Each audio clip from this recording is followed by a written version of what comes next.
Assalamualaikum warahmatullahi wabarakatuh. Selamat pagi saya ucapkan kepada semua rakan-rakan sekalian. Ladies and gentlemen, more than 320,000 KSEWSP contributors are pushing for early or partial withdrawal from their KWSP account. They are hoping that the current government will approve the withdrawal to targeted contributors. More than 240,000 contributors are currently having more than 100,000 ringgit in their accounts and not 5,000 or 10,000 as earlier claimed by the government spokesman. Earlier, days ago, Economics Minister Rafizi Ramli has stated that this exercise will only be seen to be like taking Panadol for temporary relief.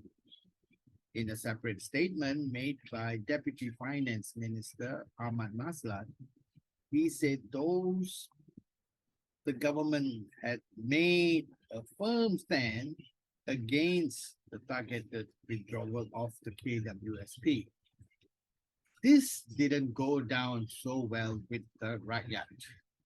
Yesterday, a peaceful and solidarity gathering organized by the Global Human Rights Federation, PGIRM, and PPIM served a memorandum to the Prime Minister at his office and was accepted by the Special Officer to the PMS, Injit Fikri. It was followed by a press conference by GHRF President S. Shashi Kumar, who reiterated that these 320,000 respondents has more than 100K in their accounts and not less than 5 or 10K less in their accounts, thus rebutting the Deputy Minister's reasons. Another contributor, as Uma Devi, said that at 49 years old, she has two kids to feed and receiving only 150 ringgit from NGOs and the welfare departments was really insufficient. Though literally not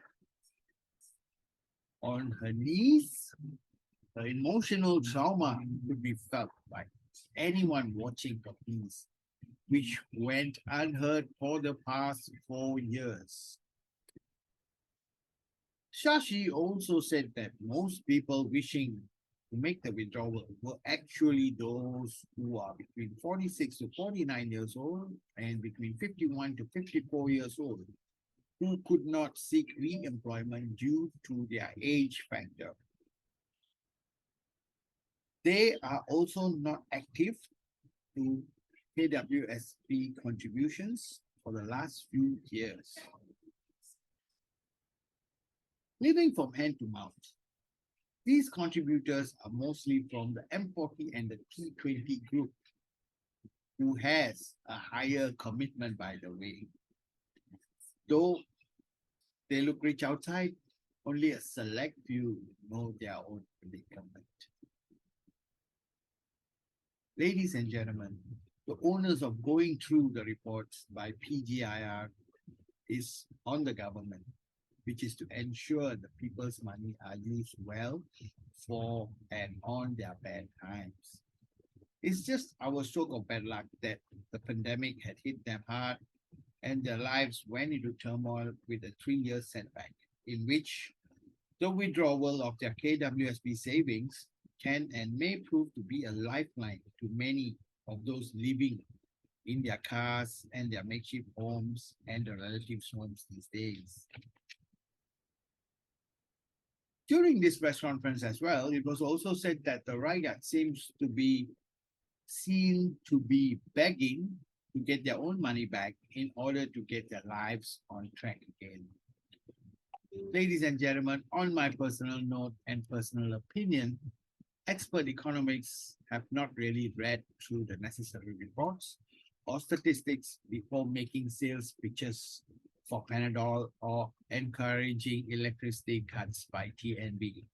Secondly, The My SDR program focuses only on widows, bachelors, and families who are in the B40 category. What about the M40 and T20 category, ladies and gentlemen? Have they lost their income during the pandemic? Has this caused to say that they are not humans as well? Giving handouts of RM 150 to 350 to these groups are also certainly not going to help them as much as nowadays. Ask yourself, what can you buy with 100 ringgit? 50 is a corner nowadays. What can you buy with more? Groceries alone for a month for a household in M40 category can go up to 1,000 ringgit a month. Now, with the rising prices, I'll bet that too won't be sufficient. While a thumbs up for setting up the menu Rama is a plus point for this government, however, I find it to be a merely business gimmick for the stall operators to attract the volume of the customers and not necessarily a complete meal for everyone. In conclusion, ladies and gentlemen, dear government, please check and recheck your facts before blindly claiming that your economist's knowledge is more superior than everyone else. Keep aside personal agendas and look at the problem faced by the Rakyat at the bottom. I have 10 friends who are rich, but I bet 7 of them are suffering in silence. So, to my dear government, please hear them out. And I hope things get better. Thank you. Don't forget to click like and subscribe.